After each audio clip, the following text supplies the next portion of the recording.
Each personality has within it the ability not only to gain a new type of existence in the environment, in your case, in physical reality, but to add creatively to the very quality of its own consciousness, and in doing so, to work its way through the specialized system, breaking the barriers of reality as it knows it. Now, there is a purpose in all this that will be discussed later. I mentioned this whole subject here, however, because I want you to see that your environment is not real in the terms that you imagine it to be. When you are born, then, you are already conditioned to perceive reality in a particular manner and to interpret experience in a very limited but intense range. I must explain this before I can clearly give you an idea of my environment or of those other systems of reality in which I operate. There is no space between my environment and yours, for example, no physical boundaries that separate us.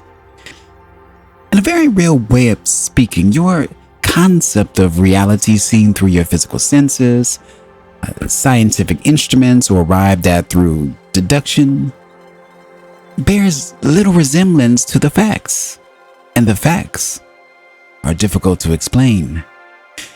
Your planetary systems exist at once, simultaneously, both in time and in space. The universe that you seem to perceive, either visually or through instruments, appears to be composed of galaxies, stars, and planets at various distances from you. Basically, however, this is an illusion. Your senses and your very existence as physical creatures program you to perceive the universe in such a way. The universe as you know it is your interpretation of events as they intrude upon your three-dimensional reality. The events are mental. This does not mean you cannot travel to other planets, for example, within that physical universe, any more than it means you cannot use tables to hold books, glasses, and or just, although the table has no solid qualities of its own. When I enter your system, I move through a series of mental and psychic events. You would interpret these events as space and time, and so often I must use those terms, for I must use your language rather than my own. Root assumptions are those built-in ideas of reality of which I spoke, those agreements upon which you base your ideas of existence. Space and time, for example, are root assumptions. Each system of reality has its own set of such agreements.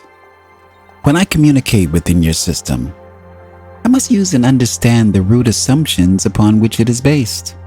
As a teacher, it is a part of my job to understand and use these, and I have had existences in many such systems as a part of what you may call my basic training, though in your terms, my associates and I had other names for them. The entity, or the soul, has a far more creative and complicated nature than even your religions have granted it. It utilizes numberless methods of perception, and it has at its command many other kinds of consciousness. Your idea of the soul is indeed limited by your three-dimensional concepts.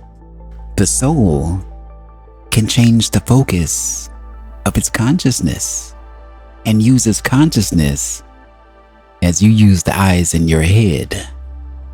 Now, in my level of existence, I am simply aware of the fact, strange as it may seem, that I am not my consciousness. My consciousness is an attribute to be used by me. This applies to each of the readers of this book, even though the knowledge may be hidden. Soul, or entity, then, is more than consciousness. When I enter your environment, I turn my consciousness in your direction, therefore. In one way, translate what I am into an event that you can understand to some extent. In a much more limited matter, any artist does the same thing when he translates what he is, or a portion of it, into a painting. There is at least an evocative analogy there. End of part 4 of chapter 3, Seth Speaks, the eternal validity of the soul. Let's talk about it. So, in this passage, Seth discusses the concept that each personality possesses the ability not only to adapt to its environment, but also contribute creatively to its own consciousness, breaking through the limitations of its own perceived reality. Seth suggests that the environment is not as objectively real as it appears. That is because we are conditioned at birth to perceive reality within a specific range.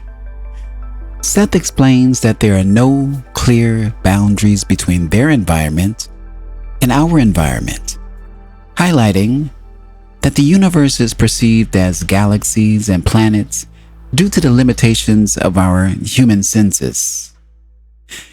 The universe is seen as an interpretation of mental events imposed on a three-dimensional reality.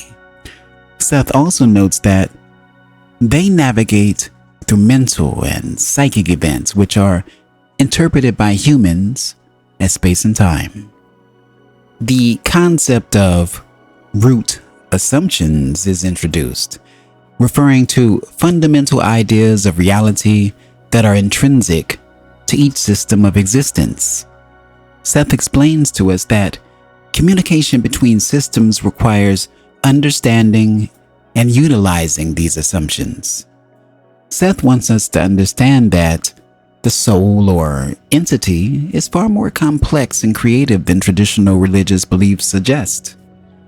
He wants us to realize that the soul possesses various methods of perception and different kinds of consciousness, and the soul is capable of changing focus. I think most importantly, he wants us to realize that consciousness is really a tool rather than his or our true essence.